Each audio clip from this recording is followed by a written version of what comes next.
ಡೈನೋಸಾರ್ಗಳ ಮೊದಲ ಪ್ರಭೇದಗಳು ರೂಪ ತಾಳಿದ್ದು 24 ಕೋಟಿ ವರ್ಷಗಳ ಹಿಂದೆ. ಪಿಯಾಂಜಿಯಾ ಉತ್ತರ ಧ್ರುವದಿಂದ ದಕ್ಷಿಣ ಧ್ರುವದವರೆಗೂ ಇಂಗ್ಲಿಷ್ನ ಸಿ ಆಕಾರದಲ್ಲಿದ್ದಂಥ ದೊಡ್ಡ ಬೃಹದಾಕಾರದ ಖಂಡವಾಗಿತ್ತು.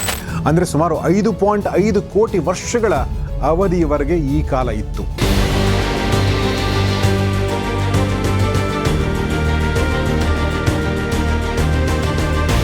ಸಾಮಾನ್ಯ ಜೆಟ್ ವಿಮಾನಕ್ಕಿಂತ 150 ಪಟ್ಟು ಹೆಚ್ಚು ವೇಗ. ಇಷ್ಟು ದೊಡ್ಡ ಬೆಂಕಿ ಉಂಡೆಯಂತ ಘನ ವಸ್ತು ಅಷ್ಟು ವೇಗದಲ್ಲಿ ಬಂದು ಭೂಮಿಗೆ ಅಪ್ಪಳಿಸಿದಾಗ ಏನಾಗಿರಬಹುದು? ಮೊಸಳೆ, ಆಮೆ ಮತ್ತು ಇನ್ನಿತರ ಚಿಕ್ಕ ಪ್ರಾಣಿಗಳು ಜೀವ ಉಳಿಸಿಕೊಂಡಿತು. ಈ ಜೀವ ಉಳಿಸಿಕೊಂಡ ಪ್ರಾಣಿಗಳ ಮುಖ್ಯ ಗುಣಲಕ್ಷಣ ಏನಾಗಿತ್ತು ಗೊತ್ತಾ?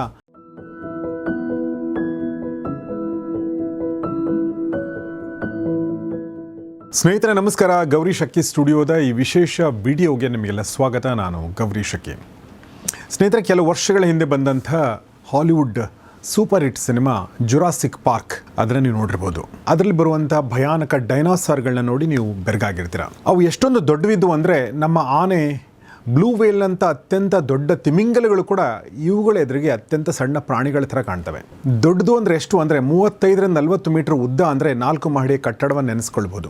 ಗರಿಷ್ಠ 20 ಮೀಟರ್ ಎತ್ತರ, 90 ಕಿಲೋಮೀಟರ್ ವೇಗದಲ್ಲಿ ಓಡಬಲ್ಲ ಶಕ್ತಿ, ಕ್ಷಣಾರ್ಧದಲ್ಲಿ ಎಲುಬುಗಳನ್ನು ಪುಡಿ ಮಾಡಬಲ್ಲಂಥ ದವಡೆಗಳು. ಇವುಗಳ ಮುಂದೆ ನಾವು ಮನುಷ್ಯರು ಎಷ್ಟು ಚಿಕ್ಕ ಪ್ರಾಣಿಗಳನ್ನೋದನ್ನು ನೀವು ಊಹೆ ಮಾಡ್ಕೊಳ್ಬೋದು. ಆದರೆ ಸ್ನೇಹಿತರೆ, ಈ ಭೂಮಿ ಮೇಲೆ 23ರಿಂದ 24 ಕೋಟಿ ವರ್ಷಗಳ ಕಾಲ ಬಾಳಿ ಬದುಕದಂಥ ಈ ಡೈನೋಸಾರ್ಗಳು ಯಾವುದೋ ಒಂದು ಕ್ಷಣದಲ್ಲಿ, ಯಾವುದೋ ಒಂದು ಘಟನೆಯಿಂದ ತಮ್ಮ ಅಸ್ತಿತ್ವವನ್ನೇ ಕಳೆದುಕೊಂಡು ನಾಶವಾಗಿಬಿಡ್ತವೆ. ನಾಮಾವಶೇಷ ಅಂತಾರಲ್ಲ, ಆ ಥರ ಆಗಿಬಿಡ್ತವೆ. ಎಷ್ಟೇ ದೊಡ್ಡ ಪ್ರಾಣಿ ಇರಬಹುದು, ಎಂಥ ಶಕ್ತಿವಂತ ಪ್ರಾಣಿ ಕೂಡ ಆಗಿರ್ಬೋದು, ಆದರೆ ಪ್ರಕೃತಿಯ ಶಕ್ತಿ ಮುಂದೆ ಏನೂ ಅಲ್ಲ ಅನ್ನೋದು ಇದು ತೋರಿಸುತ್ತೆ. ಸ್ನೇಹಿತರೆ, ಈ ಘಟನೆ ಅಂದರೆ ಈ ಥರ ಡೈನೋಸಾರ್ಗಳ ಅಂತ್ಯ ಹಾಡದಂಥ ಈ ಘಟನೆ ಇನ್ನೊಂದು ಘಟನೆಗೂ ಕೂಡ ನಾಂದಿ ಹಾಡುತ್ತೆ. ಅದೇನು ಗೊತ್ತಾ? ಮನುಷ್ಯರ ಉದಯಕ್ಕೆ ಕೂಡ ಆ ಘಟನೆ ಕಾರಣ ಆಗುತ್ತೆ. ಅದಕ್ಕಿಂತ ಮುಖ್ಯವಾಗಿ ಒಂದು ಕಾಲದಲ್ಲಿ ಹೀಗೆ ಭೂಮಿ ಮೇಲೆ ರಾಜರಂತೆ ರಾಜ್ಯಭಾರ ನಡೆಸಿದ್ದ ಈ ಡೈನೋಸಾರ್ಗಳ ಅಂತ್ಯ ಹೇಗಾಯಿತು? 6.6 ಕೋಟಿ ವರ್ಷಗಳ ಹಿಂದೆ ಈ ಘಟನೆ ನಡೆದಿತ್ತು. ಆ ಸಂದರ್ಭದಲ್ಲಿ ಭೂಮಿ ಹೇಗಿತ್ತು? ಭೂಮಿ ಹೇಗಿತ್ತು ಅಂದರೆ ದೇಶಗಳಿರಲಿಲ್ಲ, ಹಳ್ಳಿಗಳಿರಲಿಲ್ಲ, ಬೆಂಗಳೂರಿನಂಥ ಮಹಾನಗರಗಳಿರಲೇ ಇಲ್ಲ. ಇನ್ಫ್ಯಾಕ್ಟ್ ನಾವು ಮನುಷ್ಯರು ಕೂಡ ಆಗ ಭೂಮಿ ಮೇಲೆ ಇರಲೇ ಇಲ್ಲ. ಕೇವಲ ಡೈನೋಸಾರ್ಗಳು ಮಾತ್ರ ಇದ್ದವು. ಹಾಗಾದರೆ 6.6 ಕೋಟಿ ವರ್ಷಗಳ ಹಿಂದೆ ಅಂಥದ್ದೇನು ನಡೀತು? ಇಡೀ ಭೂಮಂಡಲದ ಇತಿಹಾಸವನ್ನೇ ಬದಲಿಸಿದಂಥ ಆ ಘಟನೆ ಹೇಗಾಯಿತು? ಅದರ ಮುಂಚೆ ಏನಾಗಿತ್ತು? ಅದಾದ ನಂತರ ಏನಾಯಿತು? ಈ ಎಲ್ಲವನ್ನು ನೋಡೋಣ ಇವತ್ತಿನ ವಿಡಿಯೋದಲ್ಲಿ. ಸ್ನೇಹಿತರೆ, ಈ ಕಾರ್ಯಕ್ರಮದ ಪ್ರಾಯೋಜಕರು RM ಸಂಪೂರ್ಣ ಫುಡ್ ಪ್ರಾಡಕ್ಟ್ಸ್. RM ಸಂಪೂರ್ಣ ಫುಡ್ ಪ್ರಾಡಕ್ಟ್ ಬಗ್ಗೆ ಹೇಳಬೇಕು ಅಂದರೆ, ಇದು ಸ್ವಾವಲಂಬಿಯಾಗಬೇಕು ಅನ್ನೋ ಹಂಬಲ ಹೊತ್ತಿರುವ ಮಧ್ಯಮ ವರ್ಗದ ಮಹಿಳೆಯ ಉದ್ಯಮದ ಕಥೆ. ಇಲ್ಲಿ ಮನೆಯಲ್ಲಿ ಮಾಡಿದ ರುಚಿಯಾದ, ಶುಚಿಯಾದ ಮತ್ತು ಸ್ವಾದಿಷ್ಟ ಆಹಾರ ಪದಾರ್ಥಗಳು ದೊರೆತವೆ. ಇಲ್ಲಿ ಯಾವುದೇ ಕೆಮಿಕಲ್ ಬಳಕೆ ಮಾಡಲಾಗಿಲ್ಲ, ಪ್ರಿಸರ್ವೇಟಿವ್ಗಳನ್ನ ಬಳಕೆ ಮಾಡಲಾಗಿಲ್ಲ. ಪ್ರೀತಿಯಿಂದ ಮಾಡಿರುವ ಉತ್ಪನ್ನಗಳು ಇಲ್ಲಿವೆ. ಬಿಸಿಬೇಳೆ ಬಾತ್ ಪೌಡರ್, ಧನಿಯಾ ಪುಡಿ, ಖಾರದ ಪುಡಿ, dry fruits laddu, health mix, ಕೊರ್ಲೆ ಮಿಲೆಟ್ ಪೌಡರ್, ಬೇಬಿ ರಾಗಿ ಸರಿ ಪೌಡರ್, ಹೀಗೆ ಉತ್ಕೃಷ್ಟವಾದ ಸ್ವಾದಿಷ್ಟ ಪದಾರ್ಥಗಳನ್ನ ಇವರು ತಯಾರಿಸ್ತಾರೆ ಮನೆಯಲ್ಲೇ. ಹಾಗಾದ್ರೆ ಈ ಉತ್ಪನ್ನಗಳನ್ನ ನೀವು ಆರ್ಡರ್ ಮಾಡಬೇಕು ಅಂದರೆ rmsampurna.com ಈ ವೆಬ್ಸೈಟ್ನ ಭೇಟಿ ಮಾಡಿ. ಲಿಂಕ್ ಡಿಸ್ಕ್ರಿಪ್ಷನಲ್ಲೂ ಇದೆ.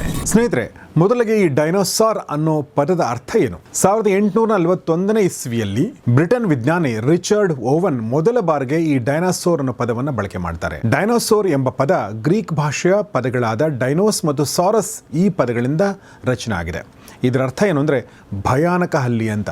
ಒಂದು ತಮಾಷೆ ಸಂಗತಿ ಏನಂದರೆ, ಫಾಸಿಲ್ಗಳು ಅಂದರೆ ಪಳಿಯುಳಿಕೆಗಳು ಸಿಕ್ಕ ಆರಂಭದ ದಿನಗಳಲ್ಲಿ ಈ ಡೈನೋಸಾರ್ಗಳನ್ನ ಹೇಗೆ ವಿಚಿತ್ರವಾಗಿ ಚಿತ್ರಿಸಲಾಗಿದೆ ಅಂದರೆ ನಿಜಕ್ಕೂ ನೋಡಿದರೆ ನಗು ಬರುತ್ತೆ. ಮೆಗಲೋಸಾರಸ್ ಪ್ರಭೇದದ ಫಾಸಿಲ್ಗಳೇ ಮೊಟ್ಟ ಮೊದಲ ಬಾರಿಗೆ ಸಿಕ್ಕಂಥ ಡೈನೋಸಾರ್ಗಳ ಫಾಸಿಲ್ಗಳು. ಈ ಫಾಸಿಲ್ ಸಿಕ್ಕಾಗ ಅದರ ಚಿತ್ರ ಹೇಗೆ ಚಿತ್ರಿಸಲಾಗಿತ್ತು ಒಂದ್ಸಲ ನೋಡಿ. ಅದಾದ ನಂತರ ವಿಜ್ಞಾನಿಗಳಿಗೆ, ಸಂಶೋಧಕರಿಗೆ ಡೈನೋಸಾರ್ಗಳ ಬಗ್ಗೆ ಹೆಚ್ಚು ಅರ್ಥ ಆಗ್ತಾ ಹೋಯಿತು. ಚಿತ್ರಗಳು ಕೂಡ ಜಾಸ್ತಿ ನೈಜವಾಗ್ತಾ ಬಂದವು. ಮೆಗಲೋಸಾರಸ್ನ ಈಗಿನ ಚಿತ್ರ ಈ ಥರ ಇದೆ. ಈವರೆಗೂ ಸುಮಾರು 11,000ಕ್ಕೂ ಹೆಚ್ಚು ಪಳಿಯುಳಿಕೆಗಳು ಅಂದರೆ ಡೈನೋಸಾರ್ನ ಪಳಿಯುಳಿಕೆಗಳು, ಫಾಸಿಲ್ಗಳು ಪತ್ತೆಯಾಗಿವೆ. ಈ ಫಾಸಿಲ್ಗಳ ಅಧ್ಯಯನ ಮಾಡಿದ ನಂತರ ಗೊತ್ತಾಗಿದ್ದೇನು ಗೊತ್ತಾ? ಆ ಕಾಲಕ್ಕೆ 900ಕ್ಕೂ ಹೆಚ್ಚು ವಿಧದ ಡೈನೋಸಾರ್ಗಳ ಪ್ರಭೇದಗಳು ಇದ್ದುವು ಅಂತ ಗುರುತಿಸಲಾಗಿದೆ. ಇನ್ನೂ ಕೂಡ ಅದಾದ ನಂತರ ಬೇರೆ ಬೇರೆ ಪ್ರಭೇದದ ಡೈನೋಸಾರ್ಗಳ ಫಾಸಿಲ್ಗಳು ಪ್ರಪಂಚದ ವಿವಿಧ ಭಾಗಗಳಲ್ಲಿ ಪ್ರತಿ ವರ್ಷ ಪತ್ತೆಯಾಗ್ತಾನೆ ಇವೆ. ಒಂದು ಸ್ಪಷ್ಟವಾಗಿ ಅರ್ಥ ಆಗುತ್ತೆ, ಒಂದು ಕಾಲದಲ್ಲಿ ಭೂಮಿಯ ಮೇಲೆ ರಾಜ್ಯಭಾರ ಮಾಡ್ತಾ ಇದ್ದದ್ದೇ ಈ ಡೈನೋಸಾರ್ಗಳು. ಸ್ನೇಹಿತರೆ, ಈ ಫೋಟೋ ನೋಡಿ. ಇದು ಇತ್ತೀಚೆಗೆ 2025ರಲ್ಲಿ ಅರ್ಜೆಂಟೈನಾದಲ್ಲಿ ಪತ್ತೆಯಾದ ಡೈನೋಸಾರ್ನ ಫಾಸಿಲ್ನ ಆಧಾರದಲ್ಲಿ ರಚಿಸಲಾಗಿರುವಂಥ ಚಿತ್ರ. ಈ ಹೊಸ ಪ್ರಭೇದಕ್ಕೆ ಜಾಕಿನೋರಾಪ್ಟರ್ ಕಾಸಲಿ ಅಂತ ಹೆಸರಿಡಲಾಗಿದೆ. ಸ್ನೇಹಿತರೆ, ಭೂಮಿಯ ಮೇಲೆ ನಾಳೆ ಏನು ನಡೆಯುತ್ತೆ, ಭೂಮಿಯ ಒಡಲಾಳದಿಂದ ಏನು ಹೊರಗಡೆ ಬರುತ್ತೆ ಅಂತ ಊಹೆ ಮಾಡೋದು ತುಂಬ ಕಷ್ಟ. ಇಷ್ಟು ವರ್ಷಗಳ ತನಕ ನಮಗೆ ಸಿಕ್ಕಂಥ ಡೈನೋಸಾರ್ಗಳ ಈ ಪ್ರಭೇದಗಳ ಈ ಫಾಸಿಲ್ಗಳ ಆಧಾರದಲ್ಲಿ ವಿಜ್ಞಾನಿಗಳು ಈ ಡೈನೋಸಾರ್ಗಳ ಉಗಮ ಹೇಗಾಯಿತು, ಯಾವಾಗಾಯಿತು ಮತ್ತು ಅಂತ್ಯ ಯಾವಾಗಾಯಿತು ಇದನ್ನ ನಿರ್ಧರಿಸಿದ್ದಾರೆ. ಈ ಡೈನೋಸಾರ್ಗಳ ಅಂತ್ಯ ಹೇಗಾಯಿತು ಅಂತ ತಿಳಿಯೋ ಮುಂಚೆ ಅವುಗಳ ಉಗಮ ಹೇಗಾಯಿತು ಅನ್ನೋದನ್ನ ಒಂದ್ಸಲ ನೋಡೋಣ. ಇದನ್ನು ತಿಳಿಬೇಕು ಅಂದ್ರೆ ನಾವು 23ರಿಂದ 24 ಕೋಟಿ ವರ್ಷಗಳ ಹಿಂದೆ ಹೋಗಬೇಕಾಗತ್ತೆ. ವಿಜ್ಞಾನಿಗಳ ಪ್ರಕಾರ ಡೈನೋಸಾರ್ಗಳ ಮೊದಲ ಪ್ರಭೇದಗಳು ರೂಪ ತಾಳಿದ್ದು 24 ಕೋಟಿ ವರ್ಷಗಳ ಹಿಂದೆ. ಆ ಕಾಲದಲ್ಲಿ ಭೂಮಿಯ ಮೇಲೆ ಇದ್ದದ್ದು ಕೇವಲ ಒಂದೇ ಒಂದು ಖಂಡ ಅಥವಾ ಒಂದೇ ಒಂದು ಭೂಪ್ರದೇಶ ಅಂತ ಹೇಳ್ಬೋದು. ಅದನ್ನ ಪ್ಯಾಂಜಿಯಾ ಮಹಾಖಂಡ ಅಂತ ಕರೀತಾರೆ. ನಿಮಗೆ ಆಶ್ಚರ್ಯ ಆಗ್ಬೋದು, ಉತ್ತರ ಅಮೆರಿಕ, ದಕ್ಷಿಣ America, Europe, Asia, India, Australia, Antarctica ಇವೆಲ್ಲವೂ ಕೂಡ ಆಗ ಬೇರೆ ಬೇರೆ ಖಂಡಗಳು, ದೇಶಗಳು ಆಗಿರಲಿಲ್ಲ. ಆಗ ಒಟ್ಟಿಗೆ ಒಂದಕ್ಕೊಂದು ಅಂಟಿಕೊಂಡಿದ್ದು. ಪ್ಯಾಂಜಿಯಾ ಉತ್ತರ ಧ್ರುವದಿಂದ ದಕ್ಷಿಣ ಧ್ರುವದವರೆಗೂ ಇಂಗ್ಲಿಷ್ನ ಸಿ ಆಕಾರದಲ್ಲಿ ಇದ್ದಂಥ ದೊಡ್ಡ ಬೃಹದಾಕಾರದ ಖಂಡವಾಗಿತ್ತು. ಹವಾಮಾನ ಬಿರುಸಾಗಿತ್ತು, ಮಳೆ ಕಡಿಮೆ, ಬಿಸಿಲು ಅಧಿಕ. ಈ ಕಾಲವನ್ನು ಟ್ರಿಯಾಸಿಕ್ ಪೀರಿಯಡ್ ಅಂತ ಕರೀತಾರೆ ಭೂವಿಜ್ಞಾನಿಗಳು. ಈ ಕಾಲದಲ್ಲಿ ಜನ್ಮ ತಳೆದ ಡೈನೋಸಾರ್ಗಳ ಗಾತ್ರ ಚಿಕ್ಕದಾಗಿತ್ತು. ನೀವು ಸಿನಿಮಾಗಳಲ್ಲಿ ನೋಡೋ ಥರ ದೊಡ್ಡ ಗಾತ್ರದ ಡೈನೋಸಾರ್ಗಳು ಆಗಿರಲಿಲ್ಲ. ಉದಾಹರಣೆಗೆ ಯೂರೋರಾಪ್ಟರ್, ಇದು 2 ಮೀಟರ್ ಗಾತ್ರದ ಚುಟುಕು ದೈತ್ಯ. ಇದನ್ನೇ ಡೈನೋಸಾರ್ಗಳ ಪೂರ್ವಜ ಅಂತ ಕೂಡ ಕರೀತಾರೆ. ಅದಾದ ನಂತರ ಬೃಹತ್ ಖಂಡವಾಗಿದ್ದ ಪ್ಯಾಂಜಿಯಾ ಕ್ರಮೇಣ ಬೇರೆ ಬೇರೆ ಭಾಗಗಳಾಗಿ ಬೇರ್ಪಡಲು ಆರಂಭಿಸುತ್ತೆ. ಪ್ರಕೃತಿಯಲ್ಲಿ ಆಗೋ ಬದಲಾವಣೆ ಅಥವಾ ವಿಕೋಪಗಳು ಪ್ರತಿಯೊಂದು ಜೀವಿಗಳ ಮೇಲೆ ಪ್ರಭಾವ ಬೀರುತ್ತೆ. ಹಾಗೆ ಇಲ್ಲೂ ಕೂಡ ಆಯಿತು. ಭೂಮಿ ಹೀಗೆ ಹೊಸ ಸ್ವರೂಪ ಪಡಿತಾ ಇದ್ದ ಹಾಗೆ ಟ್ರಿಯಾಸಿಕ್ ಪೀರಿಯಡ್ ಕೂಡ ಮುಗಿತಾ ಬಂತು. 20.1 ಕೋಟಿ ವರ್ಷಗಳ ಹಿಂದೆ ಶುರುವಾದ ಆ ಬದಲಾವಣೆಯ ಸಂದರ್ಭದಲ್ಲಿ ಕೆಲವು ಘಟನೆಗಳು, ಮಹಾಘಟನೆಗಳು ನಡೆದವು. ಮೊದಲನೇದಾಗಿ ಪ್ಯಾಂಜಿಯ ಖಂಡ ಬೇರೆ ಬೇರೆ ಭಾಗಗಳಾಗಿ ಒಡೆದು ಬೇರ್ಪಡಲು ಆರಂಭಿಸುತ್ತೆ. ಭೂಫಲಕಗಳ ಈ ಚಲನೆಯಿಂದ ಅನೇಕ ಜ್ವಾಲಾಮುಖಿಗಳ ಸ್ಫೋಟ ಉಂಟಾಗುತ್ತೆ. ಅದರಿಂದ ವಾತಾವರಣದಲ್ಲಿ ಕಾರ್ಬನ್ ಡೈಆಕ್ಸೈಡ್, ಸಲ್ಫರ್ ಡೈಆಕ್ಸೈಡ್ ಮತ್ತು ಭೂಮಿಯ ತಾಪಮಾನದಲ್ಲಿ ಏರಿಕೆ ಆಗುತ್ತೆ. ಆಮ್ಲ ಮಳೆ ಉಂಟಾಗುತ್ತೆ, ಆಸಿಡ್ ರೇನ್. ಸಮುದ್ರದಲ್ಲಿ ಕೂಡ ನೀರಿನ ಆಮ್ಲೀಯತೆ, ಆಸಿಡಿಟಿ ಹೆಚ್ಚಾಗುತ್ತೆ. ಹೋಗ್ತಾ ಹೋಗ್ತಾ ಭೂಮಿಯ ಮೇಲಿದ್ದ ತಾಪಮಾನ ತೀರಾ ಕಡಿಮೆ ಆಗುತ್ತೆ. ಕಾರಣ ಏನಂದ್ರೆ ಈ ಅನಿಲಗಳ ಪದರದಿಂದಾಗಿ, ಈ ಹವಾಮಾನದಿಂದಾಗಿ ಸೂರ್ಯನ ಕಿರಣಗಳು ಭೂಮಿಗೆ ತಲುಪೋದೇ ಇಲ್ಲ. ಈ ರೀತಿ ಹವಾಮಾನ ವೈಪರೀತ್ಯದಿಂದಾಗಿ ಆಗ ಭೂಮಿ ಮೇಲೆ ವಾಸಿಸ್ತಾ ಇದ್ದ ಬಹುತೇಕ ಪ್ರಾಣಿಗಳು ಸತ್ತೋಗ್ತವೆ. ಆದರೆ ಡೈನೋಸಾರ್ಗಳು ಮಾನವರಂತೆ ಬಿಸಿ ರಕ್ತದ ಪ್ರಾಣಿಗಳಾಗಿರೋದ್ರಿಂದ ಹವಾಮಾನ ಬದಲಾವಣೆಯನ್ನು ಒಂದಷ್ಟು ಕಾಲ ಸಹಿಸಿಕೊಳ್ಳೋ ಶಕ್ತಿ ಅವಕ್ಕೆ ಇತ್ತು. ಹೀಗಾಗಿ ಅವು ನಾಶವಾಗದೆ ಉಳಿದುಕೊಂಡವು. ಜ್ವಾಲಾಮುಖಿಗಳ ಸ್ಫೋಟ, ವಾತಾವರಣದ ಬದಲಾವಣೆ ಇದು 1-2 ದಿನಗಳ ಕಾಲ ಅಥವಾ ಒಂದಷ್ಟು ವರ್ಷಗಳ ಕಾಲ ನಡೆದದ್ದಲ್ಲ. ಬದಲಾಗಿ ಇದು 6 ಲಕ್ಷ ವರ್ಷಗಳ ಕಾಲ ನಡೆದ ಪ್ರಕ್ರಿಯೆ. ಡೈನೋಸಾರ್ ಬಿಟ್ಟರೆ ಈ ಪರಿಸ್ಥಿತಿಯಲ್ಲಿ ಬದುಕುಳಿದ ಕೆಲವು ಪ್ರಾಣಿಗಳೆಂದರೆ ಮೊಸಳೆ, ಆಮೆ ಮತ್ತು ಅರ್ಲಿ ಮ್ಯಾಮಲ್ಸ್ ಅಂದರೆ ಸಸ್ತನಿಗಳ ಪೂರ್ವಜರು ಮಾತ್ರ. ಸ್ನೇಹಿತರೆ, ಇದು ಟ್ರಿಯಾಸಿಕ್ ಪೀರಿಯಡ್ನ ಅಂತ್ಯ. ಇದನ್ನ ಟ್ರಿಯಾಸಿಕ್ ಜುರಾಸಿಕ್ ಎಕ್ಸ್ಟಿಂಕ್ಷನ್ ಈವೆಂಟ್ ಅಂತ ಕರೀತಾರೆ. ಇದಾದ ನಂತರ ಆರಂಭಗೊಂಡದ್ದೇ ಜುರಾಸಿಕ್ ಪೀರಿಯಡ್. ಸ್ಟೀವನ್ ಸ್ಪೀಲ್ಬರ್ಗ್ ನಿರ್ದೇಶನದ ಜುರಾಸಿಕ್ ಫಿಲ್ಮ್ನ ಹೆಸರು ಕೂಡ ಇದರಿಂದಲೇ ಸ್ಫೂರ್ತಿ ಪಡೆದಿರುವಂಥದ್ದು. ಜುರಾಸಿಕ್ ಪೀರಿಯಡ್ ಅನ್ನ ದೈತ್ಯ ಡೈನೋಸಾರ್ಗಳ ಕಾಲ ಅಂತ ಕೂಡ ಕರೀತಾರೆ. ಈ ಕಾಲದಲ್ಲಿಯೇ ಡೈನೋಸಾರ್ಗಳು ಭೂಮಿಯ ಮೇಲೆ ಪ್ರಬಲ ಶಕ್ತಿಯಾಗಿ ಹೊರಹೊಮ್ಮಿದವು. ಸಾವಿರಾರು ವರ್ಷಗಳ ಕಾಲ ನಡೆದಂಥ ವಿಕಾಸದ ಪ್ರಭಾವದಿಂದಾಗಿ ಜುರಾಸಿಕ್ ಪೀರಿಯಡ್ನಲ್ಲಿ ಡೈನೋಸಾರ್ಗಳ ಗಾತ್ರ ಜಾಸ್ತಿಯಾಗಿತ್ತು, ವೇಗ ಜಾಸ್ತಿಯಾಗಿತ್ತು, ಶಕ್ತಿ ಜಾಸ್ತಿಯಾಗಿತ್ತು ಮತ್ತು ಇವುಗಳನ್ನು ಮೀರಿಸುವ ಯಾವ ಪ್ರಾಣಿಗಳು ಕೂಡ ಭೂಮಿಯ ಮೇಲೆ ಇರಲಿಲ್ಲ. ಜುರಾಸಿಕ್ ಪೀರಿಯಡ್ 20.1 ಕೋಟಿ ವರ್ಷಗಳ ಹಿಂದೆ ಆರಂಭವಾಗಿ 14.5 ಕೋಟಿ ವರ್ಷಗಳ ತನಕ ಇದ್ದಂಥ ಕಾಲ. ಅಂದರೆ ಸುಮಾರು 5.5 ಕೋಟಿ ವರ್ಷಗಳ ಅವಧಿಯವರೆಗೆ ಈ ಕಾಲ ಇತ್ತು. ಅಂದರೆ ಇಷ್ಟು ವರ್ಷಗಳ ಕಾಲ ಈ ಬೃಹದಾಕಾರದ ಪ್ರಾಣಿಗಳು ಭೂಮಿ ಮೇಲೆ ಇದ್ದು. 15,000 kg ತೂಕ, 15 ಮೀಟರ್ ಉದ್ದದ ಟಿಟಾನೋಸಾರಸ್ ಇದ್ದದ್ದು ಕೂಡ ಇದೇ ಕಾಲದಲ್ಲಿ. ಇನ್ನು ಈ ಕಾಲದಲ್ಲಿದ್ದಂಥ ಇತರ ಪ್ರಮುಖ ಡೈನೋಸಾರ್ಗಳು ಯಾವುದು ಅಂದರೆ ಬ್ರಾಕಿನೋಸಾರಸ್, ಬ್ರಾಂಟೋಸಾರಸ್, ಸ್ಟೆಗೋಸಾರಸ್, ಡಿಪ್ಲೊಡಾಕಸ್. ಜುರಾಸಿಕ್ ಯುಗದಲ್ಲಿಯೇ ಮೊದಲ ಬಾರಿಗೆ ರೆಕ್ಕೆಗಳಿದ್ದ ಹಾರುವಂಥ ಡೈನೋಸಾರ್ಗಳು ಕೂಡ ಪ್ರವರ್ಧಮಾನಕ್ಕೆ ಬಂದದ್ದು. ಇವುಗಳಲ್ಲಿ ಪ್ರಮುಖವಾದ ಹೆಸರು ಆರ್ಕಿಯೋಟೆರಿಕ್ಸ್. ಸ್ನೇಹಿತರೆ, ಜುರಾಸಿಕ್ ಕಾಲದ ನಂತರದ ಕಾಲಕ್ಕೆ ಕ್ರೆಟೇಷಿಯಸ್ ಪೀರಿಯಡ್ ಅಂತ ಕೂಡ ಕರೀತಾರೆ. ಈ ಕಾಲ ಡೈನೋಸಾರ್ಗಳ ಸಮೃದ್ಧಿಯ ಕಾಲ. 14.5 ಕೋಟಿ ವರ್ಷಗಳ ಹಿಂದೆ ಆರಂಭವಾಗಿ 6.5 ಕೋಟಿ ವರ್ಷಗಳ ಹಿಂದಿನ ತನಕ ಇದ್ದಂಥ ಈ ಕಾಲವನ್ನು ಡೈನೋಸಾರ್ಗಳ ಗೋಲ್ಡನ್ ಪೀರಿಯಡ್ ಅಂತ ಕರೀತಾರೆ. ಇದು ಡೈನೋಸಾರ್ಗಳ ಯುಗದ ಅತ್ಯಂತ ಸುದೀರ್ಘ ಅವಧಿ. ಸುಮಾರು 8 ಕೋಟಿ ವರ್ಷಗಳ ಅವಧಿಯವರೆಗೆ ಈ ಕಾಲ ಚಾಲ್ತಿಯಲ್ಲಿತ್ತು. ಡೈನೋಸಾರ್ಗಳಲ್ಲಿ ಅತ್ಯಂತ ಪ್ರಸಿದ್ಧಿ ಪಡೆದಿರುವ ಟೀರೆಕ್ಸ್ ಇದ್ದದ್ದು ಕೂಡ ಇದೇ ಕಾಲದಲ್ಲಿ. ಈ ಕಾಲದಲ್ಲಿದ್ದಂಥ ಇನ್ನೊಂದು ವಿಶೇಷವಾದ ಡೈನೋಸಾರ್ ಅಂದರೆ ಅದು ಆರ್ನಿಥೋಮಿಮಿಡ್ಸ್. ಇವುಗಳು ಆಸ್ಟ್ರಿಚ್ ರೀತಿ ಇದ್ದು ಅತಿ ವೇಗವಾಗಿ ಓಡಬಲ್ಲ ಡೈನೋಸಾರ್ಗಳಾಗಿದ್ದು. 80 ಕಿಲೋಮೀಟರ್ ವೇಗದಲ್ಲಿ ಇವು ಓಡ್ತಾ ಇದ್ದು. ಇನ್ನು ಹಾರುವ ಡೈನೋಸಾರ್ಗಳ ಬಗ್ಗೆ ಮಾತಾಡೋದಾದ್ರೆ ಕೊಯ್ಜಾಲ್ಕೊಟ್ಲಸ್ ಅನ್ನೋ ಈ ಡೈನೋಸರ್ ರೆಕ್ಕೆ ಬಿಚ್ಚಿದಾಗ ಅದರ ಅಗಲ ಸುಮಾರು 10 ರಿಂದ 11 ಮೀಟರ್ ಇರ್ತಾ ಇತ್ತು. ಆಗ ಭೂಮಿ ಉಷ್ಣತೆಯಿಂದ ಕೂಡಿತ್ತು, ಆಹಾರ ಸಾಕಷ್ಟಿತ್ತು. ಪ್ರೆಡೇಟರ್ ಮತ್ತು ಪ್ರೇ ಅಂತಂದ್ರೆ ಬೇಟೆಯಾಡುವ ಮತ್ತು ಬೇಟೆಯಾಗುವ ಪ್ರಾಣಿಗಳ ಸಂಖ್ಯೆ ಸಮತೋಲನದಲ್ಲಿತ್ತು. ಜೊತೆಗೆ ಈಗಿನಂತೆ ಮನುಷ್ಯ ಇರಲಿಲ್ಲ, ಯುದ್ಧ ಇರಲಿಲ್ಲ, ರಾಜಕೀಯ ಇರಲಿಲ್ಲ, ಗಡಿ ಸಮಸ್ಯೆ ಯಾವುದೂ ಇರಲಿಲ್ಲ. ಹೀಗಾಗಿ ಡೈನೋಸರ್ಗಳಿಗೆ ಆಗ ಭೂಮಿ ಸ್ವರ್ಗನೇ ಅಂತ ಹೇಳ್ಬೋದು. ಆದರೆ ಸ್ನೇಹಿತರೆ, ಪ್ರಕೃತಿಯ ಒಂದು ನಿಯಮ ಇದೆ. ಅದೇನೆಂದರೆ ಅದು ಸಮತೋಲನ, ಬೇವು ಬೆಲ್ಲದ ಹಾಗೆ. ಹೀಗಾಗಿ ಒಂದು ಕಾಲಕ್ಕೆ ಸ್ವರ್ಗದಂತೆ ಇದ್ದಂಥ ಈ ಸ್ವರ್ಗಕ್ಕೂ ಕೂಡ, ಡೈನೋಸಾರ್ಗಳ ಈ ಸ್ವರ್ಗಕ್ಕೂ ಕೂಡ ಕಂಟಕ ಬಂದೇ ಬಿಡುತ್ತೆ. ಸ್ನೇಹಿತರೆ, ನಾವು ಯೂಶ್ವಲಿ ಮಾಧ್ಯಮಗಳಲ್ಲಿ ನಾವು ಚರ್ಚೆ ಮಾಡ್ತಿರ್ತೀವಿ, ಅದೇನೆಂದರೆ ಪ್ರಳಯ ಆಗುತ್ತೆ ಅಂತ. ಸೊ ಪ್ರಾಯಶಃ ಪ್ರಳಯ ಅಂದರೆ ಏನು ಅಂತ ನೀವು ಕೇಳಿದರೆ ಇದು ಅಂತ ಹೇಳ್ಬೋದು. ಆ ಪ್ರಳಯದಿಂದ ಏನೆಲ್ಲ ಆಯಿತು ಅದನ್ನು ನೋಡೋಣ. ಬಟ್ ಅದು ಆಗಿದ್ದೇನು ಅಂತಂದರೆ ಆಸ್ಟ್ರಾಯ್ಡ್ ಇಂಪ್ಯಾಕ್ಟ್, ಅಂದರೆ ಅದು ಕ್ಷುದ್ರ ಗ್ರಹವೊಂದು ಭೂಮಿಗೆ ಬಂದು ಅಪ್ಪಳಿಸಿದ ಸಂದರ್ಭ. 6.6 ಕೋಟಿ ವರ್ಷಗಳ ಹಿಂದೆ ಒಂದು ದಿನ ಆಕಾಶದಲ್ಲಿ ಬೃಹದಾಕಾರದ ಒಂದು ಘನ ವಸ್ತು ಕಾಣಿಸುತ್ತೆ. ಭೂಮಿಯ ಗುರುತ್ವಾಕರ್ಷಣ ಶಕ್ತಿಯಿಂದಾಗಿ ಅದು ಹತ್ತಿರ ಆಗ್ತಿದ್ದ ಹಾಗೆ ಅದರ ವೇಗ ಜಾಸ್ತಿ ಆಗ್ತಾ ಹೋಗುತ್ತೆ.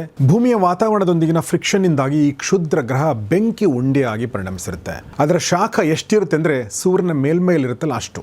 ಸ್ನೇಹಿತರೆ, ಆಗ ಭೂಮಿ ಮೇಲಿದ್ದ ಪ್ರಾಣಿಗಳಿಗೆಲ್ಲ ಇದು ಕಾಣಿಸಿರಲೇಬೇಕು. ಉತ್ತರ ಅಮೆರಿಕ ಖಂಡದಲ್ಲಿದ್ದ ಡೈನೋಸಾರ್ಗಳಂತೂ ಇದರ ಭಯಾನಕ ಪ್ರಕಾಶವನ್ನು ಹತ್ತಿರದಿಂದ ಅನುಭವಿಸಿರ್ತವೆ. ಸೂರ್ಯನೇ ಭೂಮಿ ಮೇಲೆ ಬೀಳ್ತಾ ಇದೆ ಅನ್ನೋ ಅನುಭವ ಅವುಗಳಿಗೆ ಆಗಿರುತ್ತೆ.